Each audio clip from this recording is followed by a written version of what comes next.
Heia, a áudio newsletter da Mastertech, que é natural, mas também artificial. Eu sou Camila Schutt, estou aqui com o Fábio Ribeiro para falar de ações, Fábio Ribeiro. Eu quero ganhar dinheiro com esse negócio de AI. Mais do que ficar fazendo produtinho no Lovable, eu quero ganhar dinheiro comprando ações de empresas. Hoje você veio para mim com uma lista e a gente fez uma primeira brincadeira que eu acho que é útil fazer com a nossa audiência aqui, que é, se você tivesse que chutar quais são as 10 principais empresas para comprar ações que estão no mundo de IA. E se você chutar as Big Techs, tipo Microsoft, IBM, Meta, Google, estão nas top 10. Tem umas aí que surpreenderam a gente e é sobre isso que a gente quer conversar nesse episódio, certo? É nada muito surpreendente. O que surpreende é isso, na verdade. No final, a gente meio que acha que o universo de IA está trazendo novos players para a mesa, mas quando a gente vê esse tipo de levantamento, a gente percebe que quem estava estabilizado como empresa de Big Tech sai na frente e acaba meio que gerando a atenção dos investidores, acho que até para o conservadorismo, né? Você vai investir numa Microsoft ou numa empresa menor que está despontando agora? Depende do teu apetite de risco. Mas o mercado em geral, as pessoas em geral tendem ao conservadorismo, né? Aquelas que optam por risco são uma fatia menor. Eu nem sei se tem, eu acho que tem isso sim, mas tem um pouco de monopólio mesmo. A gente vive numa sociedade capitalista que quem tem dinheiro para descer pro play de AI é a galera que tem grana. Então é inevitável, sei lá, que as top 5 já sejam empresas muito bem estabelecidas, como é o caso da Microsoft, que é a primeira que vem na minha cabeça. Se alguém falar assim, você tem só R$100 para pôr em alguma empresa, eu não correria o risco e eu colocaria na Microsoft. Por quê? Está há muitos anos estabelecida, foi uma das primeiras a despontar, tem o Microsoft Office, né, o 360, que se conseguir colocar AI pode radicalizar a parada. Então, inevitavelmente, tem uma questão de monopólio também, né? Além dessa aversão a risco, que não só isso, tem monopólio. Tem uma questão também que é importante deixar claro, né? As empresas, por exemplo, a OpenAI não está na bolsa ainda. Ela nem se converteu ainda em empresa com fins lucrativos. Mesma coisa a Anthropic, ou seja, essas empresas ainda não estão. As empresas que criaram soluções já fora desse espectro das Big Techs ainda estão numa fase de levantamento de capital, tal. Elas não se converteram em empresas listadas em bolsa. Quando a OpenAI for para a bolsa, eu acho que vai ser uma corrida bastante expressiva de investidores. Eu mesmo vou querer comprar. Eu perdi o bonde da Amazon, perdi o bonde da Tesla, perdi o bonde do Google e eu estava vivo nessa época, vivo e racional. Era uma pessoa viva e racional que não tinha muito risco, não tinha por que não correr esses riscos. Então a minha sugestão é, uma empresa nova dessa de IA acessou o mercado, eu não pensaria muito de colocar um investimento lá. Não pensaria. Colocaria... Mas da lista que você leu, Fábio, das top 10, a gente tem, como eu já falei, Microsoft, Meta, vamos lá. A Google, essas IBM, empresas, isso. Qual outras? O importante é que essas empresas, elas não têm só operação de IA. Então, você investe numa empresa, você não investe só na parte de IA da Microsoft. Eu quero investir na Microsoft, mas só na parte de IA. Não existe essa hipótese. Eu não tenho como investir no Itaú, olha, eu só quero a parte de crédito, de empréstimo. Não. Você investe numa empresa que é mais complexa. A Microsoft está são 10, elas estão listadas não por ordem de apelo, né, no caso de rentabilidade nos próximos meses, mas temos a Microsoft que tem um upside, ou seja, presume-se que a ação vai crescer num curto espaço de tempo 35%, e a Microsoft, qual que é o grande ponto? A Microsoft é um dos principais investidores da OpenAI, e ela já saiu na frente, ela já meio que combinou os seus produtos com inteligência artificial. O mais famoso é o Copilot, que muita gente usa. Então, boa parte dos serviços da Microsoft já estão saindo de fábrica, digamos assim, com plugins de inteligência artificial by OpenAI. Então, é natural que ela ganhe o efeito colateral. Bombando, né? Não vai bombar, isso já é uma realidade. Exato. Tanto que já é caro hoje você investir tanto em Microsoft quanto em NVIDIA, é caro. 35% de upside não é tanto assim se você considerar que é algo que pressupõe curvas exponenciais. Tá bom. Mas assim, os cálculos todos eles podem também ser questionados. E a questão toda da Microsoft é, quando você olha como investidor, é entender como que a empresa está se colocando nesse processo. A Microsoft deixou bem claro, ela está inclinando todas as suas decisões para IA, como não poderia deixar de ser. NVIDIA. Por que NVIDIA, Camila? porque é a principal do conceito de GPUs e a principal produtora, né? Ela criou o conceito da parada, então senhores bastante inventivos lá atrás, há muitos anos, criaram o conceito de placas de vídeo gráficas, placas de processamento gráfico, que é uma das grandes teses usadas para otimização do processamento de AI, e aí estão surfando uma onda delicinha, listas de espera bizonhas para os seus... e estão bombando. Bom, só para você ter uma ideia, a NVIDIA subiu nos últimos 5 anos. Chuta quanto que a ação da NVIDIA subiu nos últimos 5 anos? Foi umas 5 vezes, não foi um negócio bizarro? Não, ela cresceu 2.215%. Nossa, é bizarro.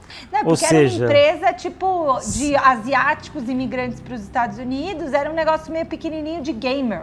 Sim. A NVIDIA, quem conhecer, era gamer, e agora a gente estuda a cultura dos 2.000% nos últimos 5 anos. Que delícia, não? No último ano ela cresceu só 50%. Me parece que esse cavalo já passou selado. Quem pegou, pegou. Quem não pegou, vai pegar uma rebarba ainda poderosa, mas de fato a NVIDIA também, se o mercado sobe, ela sobe junto, mas ao mesmo tempo ela é quase como se fosse uma proxy do mercado. O que significa uma proxy do mercado? Sendo bem sincera, Fá, hoje ela é a grande limitante do mercado. Assim, se a NVIDIA conseguir produzir mais, o mercado cresce mais. Hoje ela limita, inclusive, a infraestrutura. Ela sofreu um abalo quando surgiu o DeepSeek, porque especularam, bom, como é que é isso? Se dá para fazer tudo isso que a inteligência artificial faz com menos esforço, com menos processamento, o que vai ser da NVIDIA? Ela teve um abalo ali momentâneo nas ações, um momento de dúvida e questionamento, tanto que a ação no último mês ela caiu 18%. E ela está buscando agora, obviamente, entender como é que o mercado todo vai reagir, porque ela, na verdade, ela não lidera esse mercado, ela é um efeito colateral do mercado. Né? Ela não é diretamente ligada à IA, né? Ela é ligada no sentido que, assim, é uma questão de ovo e galinha, né? Ela precisa existir para a IA poder... mas é um pouco de ovo e de galinha. Se ela consegue desenvolver placas mais poderosas, a IA se desenvolve num ritmo mais poderoso. E assim por diante. Então tem uma relação de causa e efeito simbiótica entre ela e o mercado. Por isso que eu até acho que tem um abalo na ação dela, mas não é um abalo momentâneo. NVIDIA, enfim, compraria, mas não muito. Google Alphabet. Compraria. Também, porque Alphabet, bom. Talvez seja o contraponto à Microsoft, assim. E é uma galera um pouco mais arrojada de produto e tal. Eu compraria fácil. Você acha que o Google ficou para trás em alguma instância nesse processo, não? Eu acho que ele fica, mas se a gente parar para pensar que eles conseguiram se reinventar e que eles têm market share muito grande de buscas e tal, acho que tem ainda um bom caldo aí, Fá. O que dizem é que o Google sofreu um abalo aí na comunidade de IA. Porque colocou como política interna que em algum momento a empresa ela proibiria o uso da tecnologia de IA dela para uso de desenvolvimento de armas e ferramentas de vigilância. Engraçado isso, né? Você coloca um statement tão bonito e você é punido pelo mercado porque em tese fecha portas de Trump, né? A Amazon também está aqui. Hoje o Rufus, é Rufus. Porque rufem os tambores, é Rufus. Que é a AI da Amazon. Agora você entra lá na AI da Amazon, no Kindle. Estou pesquisando para ver se eu compro o Scribe, que é o notebook deles. Enfim, é um Kindle novo. E eles estão lançando o Rufus, que é com foco, é uma inteligência artificial com foco em compras. A tese é ótima, Fábio. Você tem um personal shopper... Sim. E eles têm dado para isso, hein? Eu particularmente gostei. Só para deixar contextualizado, a Amazon é dona da AWS, que é serviço de nuvem, um dos mais poderosos, se não o mais poderoso do mundo. As soluções de IA da Amazon são voltadas para isso. Não são soluções de IA para uso cotidiano. Não, e agora tem o Rufus. Não, então, e eles acabaram de lançar o Rufus. E tem a Alexa também, né? É Rufus, que é que eles estão se colocando como uma IA para compras. É nome de cachorro isso aí. É Rufus, tenho quase certeza que é Rufus. Um nome de cachorro muito interessante. Eu usei hoje. Eu acho que a grande questão da IA da Amazon é em relação a serviço de nuvem, né? A otimização e tudo que ela pode provocar em termos de gestão de serviço de nuvem de forma automatizada. Sim. Sendo a Amazon líder nesse mercado, a Amazon sempre vai ser bastante relevante nesse processo. Em quinto, a Meta. Não compraria porque o Zuckerberg tá desprezível. Você viu o último vídeo que ele postou dele jogando pôquer e tipo tirando sarro do outro e aí ele postou... Que menininho. Não, eu vi coisa pior. Eu vi o aniversário de 40 anos da esposa dele. Eu vi também. E ele dançando como se fosse o Bonnie alguma coisa, com aquela calça azul colante, enfim. Terror. Esse rapaz deve estar usando muita droga sintética, muita ele coisa tá injetando pesada. Testosterona, Roland Boatos. E aí ele bagunçou a cabeça dele. Ele tá injetando mesmo? Tá, tipo, fazendo tratamento pra virar... enfim. Isso aí é o que a boca pequena diz, né? Eu não posso falar muita coisa porque eu botei cabelo também. Então, a partir do momento que eu botei cabelo, eu não posso criticar ninguém que faça procedimentos para melhorar a sua autoestima. Não é, enfim, não é bem assim, mas tudo bem. Bom, a Meta, qual que é o grande sacada da Meta hoje? Ela, de alguma forma, ela alimenta o mercado com as suas redes sociais, né? Então, ela é de fato um grande incubador de informação para a IA e ela está construindo data center de 200 bilhões para os seus futuros projetos de dados. 200 bilhões é muita coisa. É muita coisa. É 5 vezes o que o Elon Musk pagou no Twitter, por exemplo, que foi uma das maiores aquisições do mercado. 200 bilhões para data center. É muito. Enfim, eu não sei exatamente... Mas não tem nenhuma desconhecida, até agora só as big. Eu não sei exatamente o que significa isso, mas eu sei que a Meta está fazendo projetos bastante pesados de neurotecnologia, que é decodificação de ondas cerebrais para texto. Tem muito dado também sentimental, porque tem Facebook, Instagram, WhatsApp, tá tudo debaixo desse grupo, né? Sim. Para a Meta, estima-se um upside pequeno, de 18%. Agora começam as empresas menos... conhecidas. Mas não totalmente desconhecidas, né? A gente tem aqui a sexta empresa que a gente vai falar, é a Taiwan Semiconductor Manufacturing. Talvez uma parceria da NVIDIA aí com mais barata? É a maior, enfim, é a maior fundição de semicondutores do mundo. A Taiwan fabrica todos os semicondutores avançados de IA para a NVIDIA, ou seja, e outros fabricantes de chip de IA. Aí você tem que descer na cadeia, né? Você vai ver que vai ter empresa... No fundo. Vai ter a Mariazinha e o Zezinho que entregam alguma coisa para Taiwan, que entrega para a NVIDIA, que entrega para o mundo, sabe? Mas a Taiwan... É engraçado esse mercado, né? Como tem um mercado de... Você começa a ficar inteligente para rastrear onde é que estão as pequenas parcelas de contribuição do mercado, que são empresas decisivas nesse processo. Quem mais?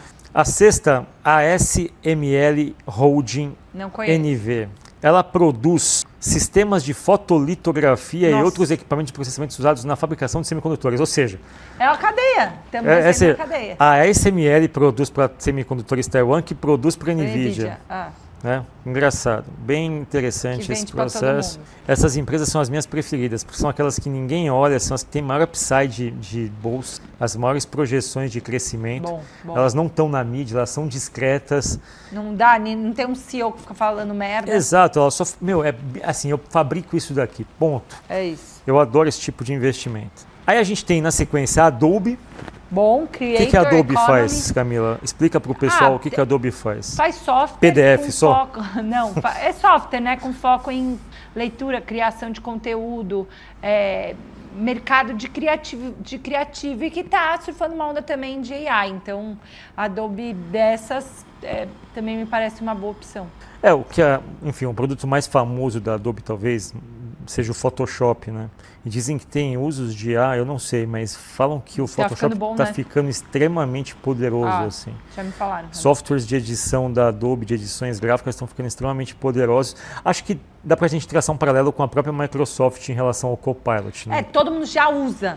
Se você conseguir colocar a tecnologia aí, você vai bombar. E a Adobe sempre foi cara, né? Os produtos da Adobe sempre foram caros. Eu não sei até que ponto a inteligência artificial drena um pouco disso, porque em tese a Adobe nadava de braçada no mercado e eu acho que tem muita solução artificial que para tratar a imagem e tal, vai tirando um pouco. Aparentemente eu não investiria na Adobe. Não? Mas eu acho que eles têm um ganho aí de possível, que eles já dominam o mercado, né? Eles têm grande parte do market share. Se eles conseguirem se posicionar... Mas de forma bem ignorante, me parece que o serviço que eles prestam é algo que a inteligência artificial pode oferecer alternativas, enfim, mais em conta. Boa. IBM, e a IBM de fato trabalha em inteligência artificial desde sempre, né? Para o grande mercado não fica tão claro qual que é o papel da IBM no mercado de IA, né? ela se vê mais presente em serviços públicos, serviços de defesa, militares. Enfim, eles, assim, eu teria um pouco... Eles têm feito investimentos enormes, mas eles foram os primeiros a falar do Watson, né? Se tem uma empresa que falou de IA, foi a IBM, e eles perderam um pouco esse bonde da revolução.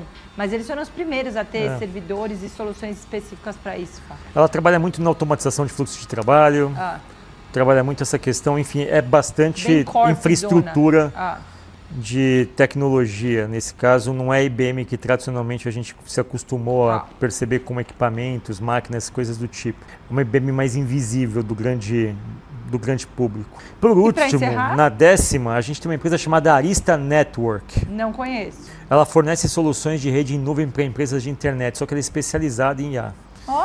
Elas são as soluções de rede em nuvem de alto desempenho, switches de data center, são necessários para fornecer o poder de processamento necessário para cargas trabalhos intensivas de IA.